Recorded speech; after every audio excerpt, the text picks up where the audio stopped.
ಬಹಳ ಸಂತೋಷ ಆಗುತ್ತೆ. ಯಾಕಂತಂದರೆ ಹೆದ್ದಾರಿಪುರದ ಇಷ್ಟೊಂದು ಗ್ರಾಮೀಣ ಭಾಗದ ಪರಿಸರದಲ್ಲಿ ಕೂಡ ಇಷ್ಟೊಂದು ವೈಭವವಾಗಿ ಭಾಳ ಪ್ರೀತಿಯಿಂದ ಇಡೀ ಊರಿನ ಜನತೆ ಆತ್ಮೀಯವಾಗಿ ಶಾಲೆಯ ಈ ಕಾರ್ಯಕ್ರಮದಲ್ಲಿ ಸೇರ್ಕೊಳ್ತಕ್ಕಂತಹ ಧಾರ್ಮಿಕ ಚಿಂತನೆಯೂ ಸೇರಿದಂತೆ ಶೈಕ್ಷಣಿಕವಾದಂತಹ ಎಲ್ಲ ಆಲೋಚನೆಗಳನ್ನು ಹಿರಿಯರ ಮುಖಾಂತರ ಪ್ರಾಜ್ಞರ ಮುಖಾಂತರ ಕೇಳಿಸ್ಕೊಳ್ತಕ್ಕಂತಹ ಒಂದು ಒಳ್ಳೆಯ ವೇದಿಕೆಯನ್ನು ಆತ್ಮೀಯರಾದಂತಹ ಶಿವರಾಮ್ ಅವರು ಸೃಷ್ಟಿ ಮಾಡಿದ್ದಾರೆ.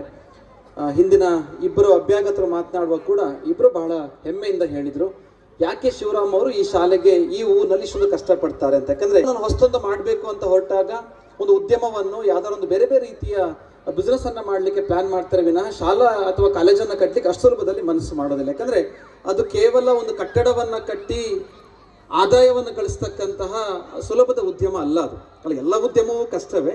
ಆದರೆ ಶಾಲೆ ಮತ್ತು ಕಾಲೇಜ್ ಅಂತ ಬರುವಾಗ ಅದರ ಹಿಂದೆ ಒಂದಷ್ಟು ನೈತಿಕ ಮೌಲ್ಯಗಳನ್ನು ನಿರಂತರವಾಗಿ ಜ್ಞಾನಾರ್ಜನೆಯನ್ನು ಹಂಚತಕ್ಕಂತಹ ಹಲವಾರು ರೀತಿಯ ಕಟ್ಟುಪಾಡುಗಳನ್ನು ನಿರಂತರವಾದ ಶಿಸ್ತನ್ನು ರೂಢಿಸಿಕೊಂಡು ಹೋಗಬೇಕಾದಂತಹ ಬಹುದೊಡ್ಡ ಒಂದು ಚೌಕಟ್ಟನ್ನು ನಿರ್ಮಾಣ ಮಾಡ್ಕೊಳ್ಬೇಕಾಗ್ತದೆ. ಆ ದೃಷ್ಟಿಯಿಂದ ಶಾಲಾ ಕಾಲೇಜು ಕಟ್ಟುವಂಥ ಮನಸ್ಥಿತಿಯೇ ಒಂದು ವಿಭಿನ್ನ ಮನಸ್ಥಿತಿ, ಮತ್ತು ನಾವೆಲ್ಲ ಮೆಚ್ಚಬೇಕಾದಂತಹ ಈ ಊರು ಸಂಭ್ರಮಿಸಬೇಕಾದಂತಹ ಬಹುದೊಡ್ಡ ಒಂದು ಹೆಮ್ಮೆಯ ಅದು ಮನಸ್ಸು ಅಂತ ನಾವು ಭಾವಿಸ್ಕೊಳ್ಬೇಕು. ಆ ದೃಷ್ಟಿಯಿಂದ ಶಿವರಾಮ್ ಅವರು ನಾನು ಅತ್ಯಂತ ವಿಶೇಷವಾಗಿ ಇಂತಹ ಒಂದು ಸಾಹಸಕ್ಕೆ ಕೈ ಹಾಕಿದ್ದಕ್ಕಾಗಿ ಮತ್ತೆ ಅಷ್ಟೇ ಹೆಮ್ಮೆಯಿಂದ ನಿರಂತರವಾದಂತಹ ಪರಿಶ್ರಮದಿಂದ ಈ ಶಾಲೆಯನ್ನ ಇಂತಹ ಒಂದು ಊರಿನಲ್ಲಿ, ಯಾಕಂದ್ರೆ ಎಲ್ಲೋ ಒಂದು ತಾಲೂಕು ಮಟ್ಟದಲ್ಲಿಯೋ ಅಥವಾ ಜಿಲ್ಲಾ ಮಟ್ಟದಲ್ಲಿಯೋ ನಗರ ಮಟ್ಟದಲ್ಲಿ ಕಟ್ಟುವಂತಹ ಶಾಲೆ ಕಾಲೇಜುಗಳಿಗೆ ಅವರು ಸರ್ ಮಾತಾಡ್ತಾ ಹೇಳಿದ್ರು 3 ಲಕ್ಷ 4 ಲಕ್ಷ ಒಂದು ಸಾಧಾರಣ ಪ್ರೈಮರಿ ಸ್ಕೂಲ್ಗೆ ಫೀಸ್ ಉಂಟು ಅಂತ. ಆ ರೀತಿಯ ಆದಾಯವನ್ನು ಗಳಿಸಿಕೊಳ್ಳುವಾಗ ಒಂದು ಒಳ್ಳೆ ಔಟ್ಕಮ್ ಅನ್ನು ಕೂಡ ಕೊಡ್ಲಿಕ್ಕೆ ಸಾಧ್ಯ ಆಗ್ತದೆ. ಆದರೆ ಹೆದ್ದಾರಿಪುರದಂತಹ ಇಂಥ ಗ್ರಾಮೀಣ ಭಾಗದಲ್ಲಿ ಇಂಥೊಂದು ಶಾಲೆಯನ್ನು ನಾವು ಆಲೋಚಿಸ್ಕೊಳ್ಬೇಕಂತಂದ್ರೆ ಅದರ ಹಿಂದೆ ಖಂಡಿತವಾದ ಒಂದು ತ್ಯಾಗ ಮನೋಭಾವನೆ ಮತ್ತೆ ಪರಿಶ್ರಮ ಹಾಕ್ತಕ್ಕಂತಹ ಒಂದು ಒಳ್ಳೆಯ ಮನಸ್ಥಿತಿದ್ರೆ ಮಾತ್ರ ಸಾಧ್ಯ. ಅಂತಹ ಒಂದು ಒಳ್ಳೆಯ ಸಹೃದಯ ಆಲೋಚನೆಯನ್ನ ಆತ್ಮೀಯರಾದ ಶಿವರಾಮ್ ಅವರು ಮಾಡುವ ಮುಖೇನ ಇವತ್ತು ಇಂಥ ಒಂದು ಒಳ್ಳೆಯ ಶಾಲೆಯನ್ನು ಕಟ್ಟಲಿಕ್ಕೆ ಸಾಧ್ಯ ಆಗಿದೆ. ಆತ್ಮೀಯ ಬಂಧುಗಳೇ, ಇಲ್ಲೆಲ್ಲ ಹೆಚ್ಚಿನ ಪಾಲಕರು ಸೇರಿದ್ದೀರಾ. ನಿಮ್ಮ ಮಕ್ಕಳ ಶಿಕ್ಷಣ ಇವತ್ತಿನ ಕಾಲಘಟ್ಟದಲ್ಲಿ ಅವರೀಗ ಸರ್ ಮಾತನಾಡುವಾಗ ಇವತ್ತಿನ AI ಬಗ್ಗೆ ಹೇಳಿದರು, ಇವತ್ತಿನ ನಮ್ಮ ಸ್ಥಿತಿಗತಿಗಳ ಬಗ್ಗೆ ಹೇಳಿದರು. ಅತ್ಯಂತ ಆಧುನಿಕವಾದಂತಹ ಓಟದಲ್ಲಿ ಹೋಗ್ತಾ ಇರಬೇಕಾದ್ರೆ ಸ್ಪರ್ಧೆ ತುಂಬ ದೊಡ್ಡ ಮಟ್ಟದಲ್ಲಿದೆ. ನಾನು ಈ ಮಲೆನಾಡು ಭಾಗದ ಶಾಲೆಗಳನ್ನ ಗಮನಿಸುವಾಗ ನನ್ನ ಶಿಕ್ಷಣ ಕೂಡ ಮಲೆನಾಡು ಭಾಗದಲ್ಲಿ ಆಗಿರ್ತಕ್ಕಂಥದ್ದು. ಕೊಪ್ಪ ಕಾಲೇಜಿನಲ್ಲಿ PUCಯನ್ನ ಕೊಪ್ಪ ತಾಲೂಕಿನ ಬಂಡಿಗಡಿ ಗ್ರಾಮದಲ್ಲಿ ಶಾಲಾ ಶಿಕ್ಷಣವನ್ನು ಮುಗಿಸಿಕೊಂಡು ತೀರ್ಥಹಳ್ಳಿ ತುಂಗಾ ವಿದ್ಯಾಲಯದಲ್ಲಿ BScಯನ್ನ ಶಿವಮೊಗ್ಗದಲ್ಲಿ MS ಅನ್ನು ಮಾಡಿದಂತಹ ವ್ಯಕ್ತಿ. ಅನಂತರ ಸುಮಾರು 10-12 ವರ್ಷ ನಾನು ಕರಾವಳಿಯಲ್ಲಿ ಗಣಿತ ಉಪನ್ಯಾಸಕನಾಗಿ ಆಳ್ವಾಸ್ನಲ್ಲಿ ಸೇವೆ ಸಲ್ಲಿಸಿದ ನಂತರ ನಾವೆಲ್ಲ ಸಮಾನ ಮನಸ್ಕ 7 ಜನ ಉಪನ್ಯಾಸಕರು ಸೇರಿ ಕ್ರಿಯೇಟಿವ್ ಸಂಸ್ಥೆಯನ್ನು ನಿರ್ಮಾಣ ಮಾಡಿದ್ವಿ ಕಾರ್ಕಳದಲ್ಲಿ.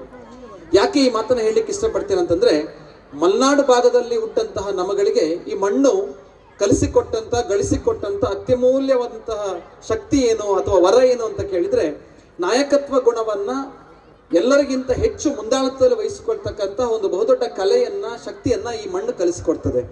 ಕರಾವಳಿಯಲ್ಲಿ ಇವತ್ತು ನಾವು ಯಾವುದೇ ಶಿಕ್ಷಣ ಸಂಸ್ಥೆಯಲ್ಲಿ ನೋಡಿದ್ರೆ ಬಹುಪಾಲು ಜನ ಮಲೆನಾಡಿಗರು ಕೆಲಸ ಮಾಡ್ತಾ ಇದ್ದಾರೆ. ಬೆಂಗಳೂರಿನ ಯಾವ್ದಾದ್ರು ದೊಡ್ಡ ಕಂಪನಿಯಲ್ಲಿ ನೋಡಿದ್ರೆ ಅತಿ ಹೆಚ್ಚು ಮಲೆನಾಡಿಗರು ಅಲ್ಲಿ ಒಳ್ಳೆಯ ಹುದ್ದೆಯಲ್ಲಿದ್ದಾರೆ. ಯಾಕೆ ಈ ರೀತಿಯ ಸಾಧ್ಯತೆಗಳು ಘಟಿಸ್ತದೆ ಅಂತ ಹೇಳಿದ್ರೆ, ಮಲೆನಾಡಿಗರಿಗೆ ಅಂತ ಒಂದು ಪ್ರತಿಭೆಯನ್ನ ಕೊಂಡು ಹೋಗ್ತಕ್ಕಂತಹ ಅದನ್ನ ಲೀಡ್ ಮಾಡುವಂತ ಒಂದು ಒಳ್ಳೆಯ ಗುಣ ಸಿಕ್ಕಿರುತ್ತೆ.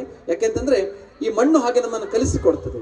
ಅದು ಕೊರೆಯುವ ಚಳಿ ಇರ್ಬೋದು, ಬೋರ್ ಕರೆಯುವ ಮಳೆ ಇರ್ಬೋದು, ಅತ್ಯಂತ ಬಿರುಸಾಗಿರ್ತಕ್ಕಂಥ ಬಿಸಿಲಿರ್ಬೋದು, ಎಲ್ಲವನ್ನ ಮೆಟ್ಟಿ ನಿಲ್ತಕ್ಕಂತಹ ಎಲ್ಲ ಕಾಲಘಟ್ಟದಲ್ಲಿ ಕೂಡ ನಮ್ಮತನವನ್ನ ಸ್ಥೈರ್ಯವನ್ನು ನಿರೂಪಿಸ್ತಕ್ಕಂಥ ಒಂದು ಒಳ್ಳೆಯ ಪ್ರತಿಭೆಯನ್ನ ಗುಣವನ್ನ ಈ ಮಣ್ಣು ಕಲಿಸಿಕೊಟ್ಟಿದೆ. ಹಾಗಾಗಿ ಮಲೆನಾಡಿಗರಾಗಿರ್ತಕ್ಕಂಥ ಇಲ್ಲೆಲ್ಲ ಪ್ರೀತಿಯ ವಿದ್ಯಾರ್ಥಿಗಳು ಅಥವಾ ಪಾಲಕರು ತಾವುಗಳು ನಿಮ್ಮ ಮಕ್ಕಳನ್ನ ಅತ್ಯಂತ ಸ್ಫೂರ್ತಿಯಿಂದ ಮುಂದಿನ ಶಿಕ್ಷಣ ಹಂತಕ್ಕೆ ನೀವು ಕಳಿಸಿಕೊಡಬಹುದು. ಯಾಕೆಂತಂದ್ರೆ ಒಂದು ಸಾರಿ ಅವರು ಜ್ಞಾನಾರ್ಜನೆಯಲ್ಲಿ ಹಿಂದೆ ಬೀಳದೆ ಹೋದ್ರೆ, ಇವತ್ತಿನ ಕಾಲಘಟ್ಟದ ಮೊಬೈಲು ಅಥವಾ ಬೇರೆ ಬೇರೆ ಯಾವುದಾದ್ರೂ ವ್ಯಸನಗಳಿಗೆ ಒಳಗಾಗದಿದ್ರೆ ಖಂಡಿತವಾಗಿಯೂ ಇವತ್ತು ಬೇರೆ ಎಲ್ಲ ನಗರದ ಬೇರೆ ಎಲ್ಲ ಭಾಗದ ಜನರನ್ನು ಮೀರಿ ನಿಲ್ತಕ್ಕಂತಹ ಒಂದು ಒಳ್ಳೆಯ ಪ್ರತಿಭೆಯನ್ನ ಗುಣವನ್ನ ಈ ಭಾಗದವರು ಹೊಂದಿದ್ದೇವೆ ಅಂತ ಹೇಳಿಕ್ಕೆ ನಾನು ಇಷ್ಟಪಡ್ತೇನೆ. ನಾನು ಕೂಡ ಕರಾವಳಿಯಲ್ಲಿ 12 ವರ್ಷಗಳ ಸೇವೆಯ ನಂತರ ಇದೇ ಹೊಸನಗರದ ಇನ್ನೊಬ್ರು ನಮ್ಮ ಆತ್ಮೀಯರು ಗಣಪತಿ ಸರ್ ಅಂತ ಹೇಳುವವರು, ಹಾಗೆ ಒಂದು 7 ಜನ ಸೇರಿ ಕಾಲೇಜನ್ನು ಮಾಡಿದ ನಂತರ ತುಂಬಾ ಜನ ಮಲ್ನಾಡಿಗರು ನೋಡ್ತೇವೆ. ಯಾವ್ದಾದ್ರು ಒಂದು ಕೆಲಸವನ್ನ ಮಲ್ನಾಡಿಗರ ಕೈಯಲ್ಲಿ ಕೊಟ್ಟು ಬಿಟ್ರೆ ಆ ಕೆಲಸ ಸಂಪನ್ನವಾಗುತ್ತೆ, ಸಾರ್ಥಕವಾಗ್ತದೆ, ಅತ್ಯಂತ ಪರಿಪೂರ್ಣವಾದಂತಹ ಒಂದು ಪಕ್ವತೆಯನ್ನ ಆ ಕೆಲಸ ಪಡ್ಕೊಳ್ಳುತ್ತೆ. ಅಂತಹ ಅರ್ಹತೆಯನ್ನ, ಯೋಗ್ಯತೆಯನ್ನ ಪಡೆದಂತ ಪ್ರೀತಿಯ ವಿದ್ಯಾರ್ಥಿಗಳು ಹೆದ್ದಾರಿಪುರದಲ್ಲಿ ಓದ್ತಾ ಇದ್ದಾರೆ. ನೀವು ಮನಸ್ಸು ಮಾಡಿದ ನಾಳೆ ಯಾವುದೋ ಒಂದು ಕಂಪನಿಯ ಒಂದು ಮುಖ್ಯಸ್ಥರಾಗಿಯೋ, ಯಾವುದೋ ಒಂದು ಶಾಲೆಯ ಮುಖ್ಯಸ್ಥರಾಗಿಯೋ, ಅಥವಾ ಇನ್ಯಾವುದೋ ಒಂದು ದೊಡ್ಡ ಉದ್ಯಮದ ಒಂದು ಪ್ರಾರಂಭ ಮಾಡ್ತಕ್ಕಂಥ ಸ್ಥಾಪಕರಾಗಿಯೋ ಸಾಧನೆ ಮಾಡ್ಬೋದು. ಅಂತಹ ಸಾಧನೆ ಮಾಡೋ ಮುಖಾಂತರ ಇವತ್ತಿನ ಕುಳಿತಂತ ನಿಮ್ಮ ಅಪ್ಪ ಅಮ್ಮನ ಕಣ್ಣುಗಳಲ್ಲಿ ಏನು ಆಸೆಗಳನ್ನ ಕಾಣುವಂತಹ ಒಂದು ಸ್ಥಿತಿಗತಿ ಇದೆಯೋ ಅದನ್ನು ಖಂಡಿತವಾಗಿಯೂ ಅಕ್ಷರಶಃ ನಿರೂಪಿಸುವಂತ ಅವಕಾಶ ನಿಮ್ಗಳಿಗಿದೆ. ನಮ್ಮ ಶ್ವೇತಾ ಬಣ್ಣಿ ಮೇಡಮ್ ಅವರು ಮಾತಾಡ್ತಾ ಹೇಳಿದ್ರು, ಅವರ ಅಕ್ಕನ ಮಗಳು ನಮ್ಮ ವಿದ್ಯಾಸಂಸ್ಥೆಯಲ್ಲಿ ಓದ್ತಾ ಇದ್ದಾರೆ ಸರ್. ಅಲ್ಲಿಗೆ ಬಂದ ನಂತರ ಮಕ್ಕಳು ಪೇರೆಂಟ್ಸ್ಗೆ ವ್ಯಾಲ್ಯೂ ಕೊಡೋದನ್ನ ಬಹಳ ಬೇಗ ಕಲ್ತ್ಕೊಂಡ್ಬಿಡ್ತಾರೆ ಸರ್ ಅಂತ. ನಾನೆಲ್ಲ ಇಲ್ಲಿ ಪಾಲಕರ ಹತ್ರ ಕೇಳ್ಕೊಳ್ಳೋದಿಷ್ಟೇ, ನಾವೆಷ್ಟು ಶಿಕ್ಷಣವನ್ನ ಖಂಡಿತವಾಗಿ ನಾವು ನಿರೀಕ್ಷೆ ಮಾಡ್ತೇವೆ, ನನ್ನ ಮಗು 100ಕ್ಕೆ 100 ಸ್ಕೋರ್ ಮಾಡಬೇಕು ಅಂತ. ತಪ್ಪಲ್ಲ ಅದು. ಆ ನಿರೀಕ್ಷೆಗಳು, ಆ ಕನಸು ಖಂಡಿತವಾಗಿ ಇರಬೇಕು. ಮಕ್ಕಳ ಪ್ರಯತ್ನವೂ ಹಾಗೆ ಸಾಗಬೇಕು. ಯಾಕಂದ್ರೆ ಇವತ್ತಿನ ಸ್ಪರ್ಧೆ ಆಗಿದೆ. ಆದ್ರೆ 100ಕ್ಕೆ 100 ಅಂಕವನ್ನ ಗಳಿಸಿಕೊಳ್ಳುವ ಜೊತೆಗೆ ನಿಮ್ಮನ್ನು ನಿರಂತರವಾಗಿ ಇಡೀ ಬದುಕಿನುದ್ದಕ್ಕೂ ಗೌರವಿಸ್ತಕ್ಕಂಥ ಸಂಸ್ಕಾರವನ್ನು ನಿಮ್ಮ ಮನೆಯಲ್ಲಿ ಕಲಿಸ್ಕೊಡ್ಬೇಕಾಗ್ತದೆ. ಅದು ಹೇಗೆ ಸರ್ ಬರುತ್ತೆ ಅಂತ ಕೇಳಿದ್ರೆ, ನಾನು ಈ ಕಾರ್ಯಕ್ರಮಕ್ಕೆ ಪ್ರವೇಶ ಪಡ್ಕೊಳ್ಳುವಾಗ್ಲೇ 2 ಚಿಕ್ಕ ಮಕ್ಕಳು ಒಂದು ಅರಿಶಿನ ಕುಂಕುಮ ಇಟ್ಕೊಂಡು ನಮ್ಮನ್ನು ಸ್ವಾಗತ ಮಾಡಿದ್ರು, ಒಂದು ರೋಸ್ ಅನ್ನ ಕೊಟ್ರು, ಶ್ರೀರಾಮ್ ಅಂತ ಹೇಳಿದ್ರು. ಮನಸ್ಸು ತುಂಬಿ ಬಂತು. ಯಾಕಂದ್ರೆ ಆ ಸಂಸ್ಕಾರಗಳು ಆ ರೀತಿಯ ಪ್ರತಿ ಹೆಜ್ಜೆಯಿಂದ ಆರಂಭ ಆಗ್ಬೇಕು.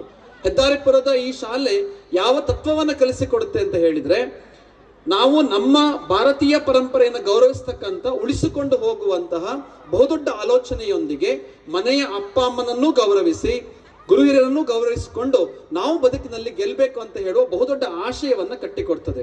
ಯಾಕೆ ಅಪ್ಪ ಅಮ್ಮನ ಗೌರವಿಸ್ತಕ್ಕಂಥ ಕಲೆ ಬದುಕಿನುದ್ದಕ್ಕೂ ನಾವು ರೂಢಿಸ್ಕೊಂಡು ಹೋಗ್ಬೇಕು ಅಂತ ಹೇಳಿದ್ರೆ, ಒಂದೇ ಒಂದು ಬಹಳ ಮುಖ್ಯವಾದಂತಹ ಕಾರಣ, ತಾಯಿ 9 ತಿಂಗಳು ಪಟ್ಟಂತಹ ಕಷ್ಟವನ್ನ ಅದಕ್ಕೆ ನಾವು ಪ್ರತ್ಯುತ್ತರವಾಗಿ ಕೊಡಬೇಕಾದ ಕೊಡುಗೆಯನ್ನ ಬದುಕಿನುದ್ದಕ್ಕೂ ನಾವು ಕೊಡ್ಲಿಕ್ಕೆ ಸಾಧ್ಯ ಇಲ್ಲ, ಋಣವನ್ನು ತೀರಿಸಲಿಕ್ಕೆ ಸಾಧ್ಯವೇ ಇಲ್ಲ.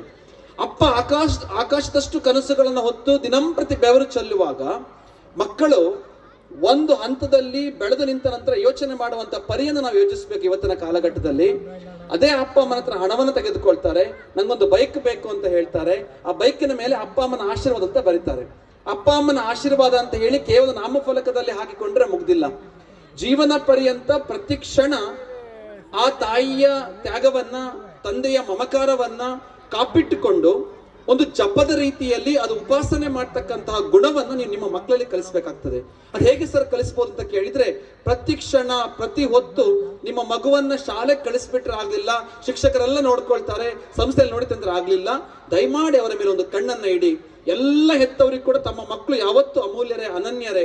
ಆದ್ರೆ ಶಾಲೆಯ ಸ್ನೇಹಿತರೊಟ್ಟಿಗೆ ಸೇರ್ಕೊಂಡಾಗ, ಅವರ ಕೈಗೆ ಒಂದು ಮೊಬೈಲ್ ಸಿಕ್ಕಾಗ, ಯಾವ ರೀತಿ ಇನ್ಸ್ಟಾಗ್ರಾಮ್ ನಲ್ಲಿ, ಫೇಸ್ಬುಕ್ ನಲ್ಲಿ ಚರ್ಚೆಗಳಾಗ್ತದೆ, ಯಾವುದೋ ಒಂದು ಕ್ಷಣಿಕ ಸುಖಕ್ಕಾಗಿ, ಯಾವುದೋ ಒಂದು ಹುಡುಗಿಯನ್ನ ಮೆಚ್ಚಿಸ್ಲಿಕ್ಕಾಗಿ, ಯಾವುದೋ ಹುಡುಗನನ್ನ ಮೆಚ್ಚಿಸ್ಲಿಕ್ಕಾಗಿ ಯಾವ ರೀತಿ ಹಾದಿಯನ್ನು ತಪ್ತಾರೆ ಅಂತ ಹೇಳೋದನ್ನ ನಾವು ಇವತ್ತು ವಿಶೇಷವಾಗಿ ಅಡೋಲೆಸೆನ್ಸ್ ಏಜ್ ಇರ್ತಕ್ಕಂಥ ಹೈಸ್ಕೂಲ್ ಮತ್ತೆ ಈ ಭಾಗದ ವಿದ್ಯಾರ್ಥಿಗಳನ್ನ ಗಮನವಿಡುವಂತ ಕೆಲಸವನ್ನ ಪಾಲಕರು ಮಾಡಬೇಕು. ಅದೆಲ್ಲಕ್ಕಿಂತ ಮುಖ್ಯವಾಗಿ ನೀವು ಪಡುವ ಕಷ್ಟದ ಅರಿವನ್ನ ನಿಮ್ಮ ಮಕ್ಕಳಿಗೆ ತಿಳಿಸ್ಬೇಕು. ನಾನೆಷ್ಟು ಕಷ್ಟಪಟ್ಟರು ಅಡ್ಡಿಲ್ಲ, ಹೊಲದಲ್ಲಿ ಕೆಲಸ ಮಾಡ್ತೇನೆ, ಗದ್ದೆಯಲ್ಲಿ ಕೆಲಸ ಮಾಡ್ತೇನೆ, ತೋಟದಲ್ಲಿ ಕೆಲಸ ಮಾಡ್ತೇನೆ, ಚಳಿಯಲ್ಲಿ ಒದ್ದಾಡ್ತೇನೆ, ಮಗುವಿಗೂ ಸ್ವಲ್ಪ ಅದನ್ನು ಕಲಿಸಿಕೊಡಿ. ಆನಂತರ ನಾಳೆ ಆಕೆ ಹೈಯರ್ ಎಜುಕೇಶನ್ಗೆ ಹೋದ ನಂತರ, ಜಾಬ್ ಅನ್ನ ಪಡೆದುಕೊಂಡ ನಂತರ ವಾಪಸ್ ಕರೆಸಿ ನಿಮ್ಮ ಮನೆ ಕಷ್ಟವನ್ನು ಹೇಳಲಿಕ್ಕೆ ಸಾಧ್ಯ ಇಲ್ಲ.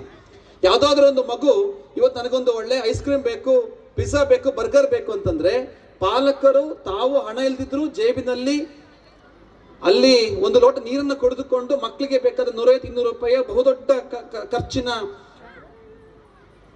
ಅವರಿಷ್ಟದ ವಸ್ತುವನ್ನ ಕೊಡಿಸ್ತೀರಾ? ಆದ್ರೆ ಆ ತ್ಯಾಗವನ್ನ ಮಕ್ಕಳು ಅರ್ಥೈಸ್ಕೊಳ್ಬೇಕು. ಯಾವಾಗ ಅಪ್ಪ ಅಮ್ಮ ಕಲಿಸಿಕೊಟ್ಟಂತಹ ಅಷ್ಟೊಂದು ಕಷ್ಟದಲ್ಲಿ ಕೂಡ ಮಗುವಿನ ಪ್ರೀತಿಗಾಗಿ ಆ ಹಣವನ್ನ ವ್ಯಯ ಮಾಡಿದ್ರು, ಆ ಪ್ರೀತಿಗೆ ಸಲ್ಲಿಸ್ತಕ್ಕಂಥ ಬಹುದೊಡ್ಡ ಗೌರವ ಏನಂತ ಕೇಳಿದ್ರೆ, ಅಪ್ಪ ಅಮ್ಮನನ್ನ ನಿರಂತರವಾಗಿ ಗೌರವಿಸ್ತಕ್ಕಂಥ, ಅವರು ಇಷ್ಟಪಡುವಂತಹ ಒಂದು ಒಳ್ಳೆಯ ಅಂಕವನ್ನ, ಅವರು ಇಷ್ಟಪಡ್ತಕ್ಕಂಥ ಒಂದು ಒಳ್ಳೆಯ ಸ್ಥಾನಮಾನವನ್ನ ಗಳಿಸಿಕೊಳ್ಳೋದ ಪ್ರಯತ್ನವನ್ನ ಮಕ್ಕಳುಗಳು ಮಾಡಬೇಕು. ಇಲ್ಲಿ ನಾನು ವಿಶೇಷವಾಗಿ ಹೈಸ್ಕೂಲ್ ಮಕ್ಕಳನ್ನ ಫೋಕಸ್ ಮಾಡಿ ಜಾಸ್ತಿ ಮಾತನಾಡ್ತೇನೆ. ಚಿಕ್ಕ ಮಕ್ಕಳೆಲ್ಲ ಹೇಗೋ ಅವರ ಆನ್ಯುವಲ್ ಡೇ ಕಾರ್ಯಕ್ರಮದ ಬ್ಯುಸಿಯಲ್ಲಿದ್ದಾರೆ. ಮಕ್ಕಳೇ, ಒಂದು ನೆನಪಿಟ್ಕೊಳ್ಳಿ, ಇವತ್ತು ನಮ್ಮನ್ನ ಆಕರ್ಷಣೆ ಮಾಡ್ತಕ್ಕಂಥ 100 ವಿಚಾರಗಳಿದ್ದಾವೆ. ಮೊಬೈಲ್ ಅಲ್ಲಿ ನೋಡುವಾಗ ನಮಗೆ ಬೇರೆ ಬೇರೆ ವಿಚಾರಗಳು, ಯಾವುದೋ ದೇಶದ ಯಾವುದೋ ಪಾಶ್ಚಿಮಾತ್ಯ ಸಂಸ್ಕೃತಿಯ ವಿಚಾರಧಾರೆಗಳು ನಮ್ಮನ್ನ ಬೇಗ ಸೆಳೀತದೆ. ಆದರೆ ನಮ್ಮ ದೇಶ ಕಲಿಸಿಕೊಟ್ಟಂತಹ ಕಲೆ ಸಂಸ್ಕೃತಿ ಹೇಗೆ ಅಂತ ಹೇಳಿದ್ರೆ ಗುರು ಹಿರಿಯರನ್ನ ನಿರಂತರವಾಗಿ ಗೌರವಿಸ್ತಕ್ಕಂತಹ, ಅವರನ್ನ ಪರೆಯುವಂತ ಕೆಲಸವನ್ನ ಮಾಡಬೇಕು. ಅದಾಗಬೇಕು ಅಂತಂದ್ರೆ ಅಪ್ಪ ಅಮ್ಮ ಇಷ್ಟಪಡುವಂತಹ ಅಂಕವನ್ನ ಗಳಿಸ್ಕೊಳ್ಬೇಕು, ಅಪ್ಪ ಅಮ್ಮ ಇಷ್ಟ ಮಾಡ್ತಕ್ಕಂತಹ ಸ್ಥಾನಮಾನವನ್ನು ಗಳಿಸ್ಕೊಳ್ಬೇಕು, ಒಳ್ಳೆ ಉದ್ಯೋಗವನ್ನ ಗಳಿಸ್ಕೊಳ್ಬೇಕು. ಅದು ನಿಮ್ಮ ಪ್ರಯತ್ನ ಆಗಿರ್ಬೇಕು. ಎಲ್ಲಿಯವರೆಗೆ ನೀವು ಅಂಕವನ್ನ ಗಳಿಸ್ಕೊಳ್ಳಿಕ್ಕೆ ನಿಮ್ಮ ಅಪ್ಪ ಅಮ್ಮ ನಿರಂತರ ತ್ಯಾಗವನ್ನ ಮಾಡ್ತಾರೋ, ನೀವು ಉದ್ಯೋಗಕ್ಕೆ ಹೋದ ನಂತರ ಅದೇ ರೀತಿಯಾಗಿ ಅಪ್ಪ ಅಮ್ಮನಿಗೆ ಕೊಡುಗೆಗಳನ್ನ ಕೊಡ್ತಕ್ಕಂಥ ಮುಖಾಂತರ ನೀವು ಆನಂತರ ನಿಮಗೆ ಬೇಕಾದ ಆಸೆ ಆಮಿಷಗಳನ್ನ ತೀರಿಸಿಕೊಳ್ತಕ್ಕಂಥ ಪ್ರಯತ್ನ ಮಾಡಬೇಕು. ಈ ದೃಷ್ಟಿಯಿಂದ ತಮ್ಮೆಲ್ಲರ ಪ್ರಯತ್ನ ಹಾಗೆ ಸಾಗ್ತದೆ. ಒಂದು ಚಿಕ್ಕ ಡೇವಿಡ್ ಹಾರ್ಟ್ಮನ್ ನನ್ನ ಕಥೆಯಲ್ಲಿ ನನ್ನ ಮಾತುಗಳನ್ನ ಮುಗಿಸ್ತೇನೆ. ಡೇವಿಡ್ ಹಾರ್ಟ್ಮನ್ ಅಂತ ಹೇಳ್ತಕ್ಕಂಥ ಒಬ್ಬ ಅಮೆರಿಕದ ವ್ಯಕ್ತಿ 8ನೇ ವಯಸ್ಸಿನಲ್ಲಿ ಗ್ಲುಕೋಮಾ ಕಾಯಿಲೆಯಿಂದ ಕಣ್ಣುಗಳನ್ನ ಕಳೆದುಕೊಳ್ತಾನೆ. ಆತನಿಗೆ ಬದುಕಿನಲ್ಲಿ ಅಂದ್ರೆ 8 ವರ್ಷ ಕಣ್ಣಿದ್ದು ಆಮೇಲೆ ಒಮ್ಮೆಲೆ ಕಣ್ಣಿಲ್ದೇ ಇದ್ದಾಗ ಬದುಕಿನಲ್ಲಿ ಬಹಳಷ್ಟು ಕಷ್ಟವನ್ನ ಫೇಸ್ ಮಾಡ್ತಾನೆ. ಆದ್ರೆ ಒಂದ್ ದಿವಸ ಇದ್ದಕ್ಕಿದ್ದಂಗೆ ಬೇಸ್ಬಾಲ್ ಆಡ್ಬೇಕಂತ ಅನಿಸ್ತದೆ. ಅಪ್ಪನ ಹತ್ರ ಕೇಳ್ತಾನೆ. ಆಗ ಅಪ್ಪ ಆತನ ಡಿಸ್ಕರೇಜ್ ಮಾಡುವ ಬದಲಾಗಿ you will never know until you try ಅಂತ ಹೇಳ್ತಾರೆ. ಅಂದ್ರೆ ಎಲ್ಲಿಯವರೆಗೆ ನೀನು ಪ್ರಯತ್ನವನ್ನ ಮಾಡೋದಿಲ್ವೋ ಅಲ್ಲಿಯವರೆಗೆ ನಿಮ್ಗೆ ಅದು ಗೊತ್ತಾಗೋದಿಲ್ಲ ಅಂತ ಪ್ರಯತ್ನ ಹಾಕು ಅಂತ ಹೇಳ್ತಾರೆ. ಆ ಕಣ್ಣುಗಳಿಲ್ಲದೆ ಇರ್ತಕ್ಕಂಥ ಡೇವಿಡ್ ಹಾರ್ಟ್ಮನ್ ತುಂಬಾ ಪ್ರಯತ್ನ ಪಟ್ಟು ಬೇಸ್ಬಾಲ್ ಆಡೋದನ್ನ ಕಲಿತಾನೆ. ಒಬ್ಬ ಒಳ್ಳೆಯ ಬೇಸ್ಬಾಲ್ ಆಟಗಾರನಾಗ್ತಾನೆ.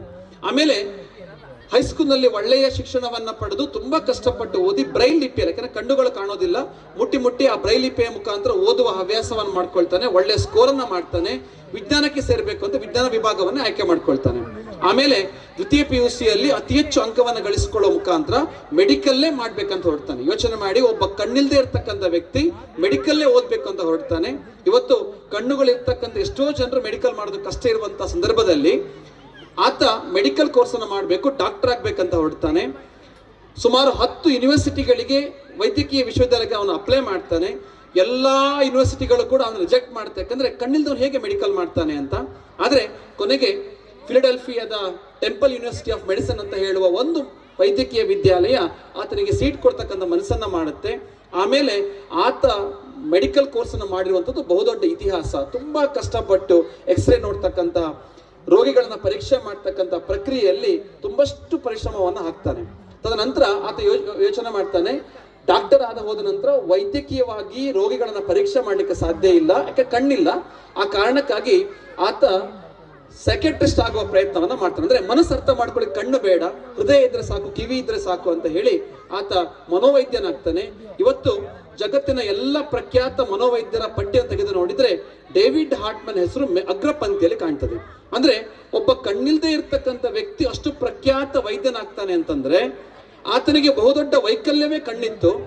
ಅವುಗಳೆಲ್ಲ ದೇವರ ಆಶೀರ್ವಾದದಲ್ಲಿ ಸರಿಯಾದ ಕಣ್ಣು, ಕೈ, ಕಾಲು, ಕಿವಿ ಎಲ್ಲವನ್ನ ಹೊಂದಿದ್ದು. ನಮಗಿರ್ತಕ್ಕಂಥ ಬಹುದೊಡ್ಡ ವೈಕಲ್ಯ ಯಾವುದು ಕೇಳಿದ್ರೆ ಅದು ಮನಸ್ಸು. ಎಲ್ಲಿಯವರೆಗೆ ನಾವು ಮನಸ್ಸನ್ನ ಸರಿ ಮಾಡ್ಕೊಳ್ಳೋದಿಲ್ವೋ ಅಲ್ಲಿಯವರೆಗೆ ಸಾಧನೆಯ ಹಂತವನ್ನ ಕಟ್ಟಲಿಕ್ಕೆ ಸಾಧ್ಯ ಇಲ್ಲ.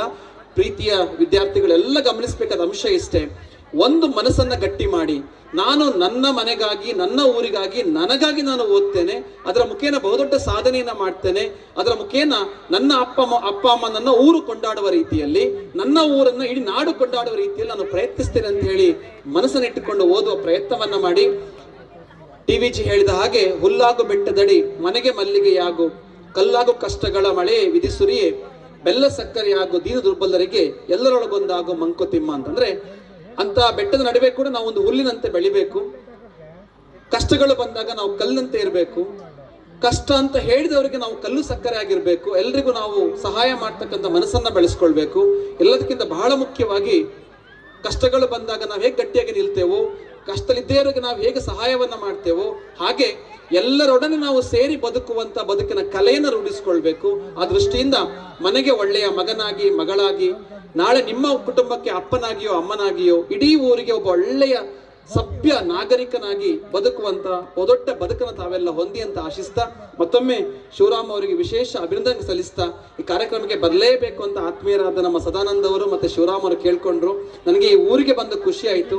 ನನ್ನ ಊರನ್ನೇ ಮತ್ತೆ ನಾನು ಒಂದ್ಸಾರಿ ಬಂದ ಹಾಗೆ ನೆನಪಿಸ್ಕೊಂಡಾಗೆ ಮಲ್ಲಣ್ಣ ಪರಿಸರ ಬಹಳ ಆತ್ಮೀಯತೆಯಿಂದ ನನ್ನ ಬರಮಾಡಿಕೊಂಡಿದೆ. ಈ ಊರಿಗೆ ಒಂದು ಒಳ್ಳೆಯ ಸಾಧನೆ ಮಾಡ್ತಕ್ಕಂಥ ಹಲವಾರು ಮಕ್ಕಳು ಈ ಶಾಲೆಯಿಂದ ಹೊರಹೊಮ್ಮುವಂತಹ ಬಹುದೊಡ್ಡ ಒಂದು ಪ್ರೀತಿಯ ಶಾಲೆಯನ್ನ ಶಿವರಾಮರು ಕಟ್ಟಿದ್ದಾರೆ. ಅದರ ಮುಖೇನ ಈ ಊರಿಗೆ ಮತ್ತಷ್ಟು ಕೀರ್ತಿ ಬರಲಿ ಅಂತ ಹಾರೈಸಿ ನನ್ನ ಮಾತನ್ನು ಮುಗಿಸ್ತೇನೆ. ನಮಸ್ಕಾರ.